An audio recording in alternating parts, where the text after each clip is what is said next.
ત્યારે દીકરાએ ઉમેર્યું, બા કોક વખતે અસફળ થાઉં ને તો મારા ચિત્તમાં હતાશા નિરાશા ન આવી જોઈએ. જેમ હારે જુવારી બમણું રમે ને એમ અસફળ થાઉં ને તો પણ મારામાં હિંમત આવી જાય ને ફરી દાવ ખેલું, એવી આશીર્વાદ આપજે માં. માએ કીધું ભલે મારા દીકરા.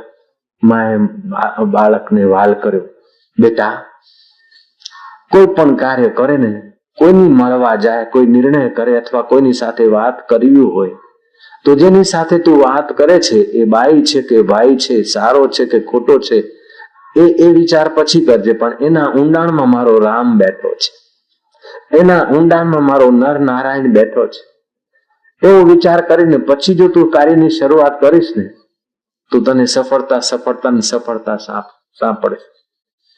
અહંકારમાં આવે ત્યારે અસફળતાનો ભય લાગે, પણ કરણ કરાવણ હાર સ્વામી સકલ ઘટાકે અંતર્યામી એવી દ્રષ્ટિ મળે ને તો પછી સફળતા જ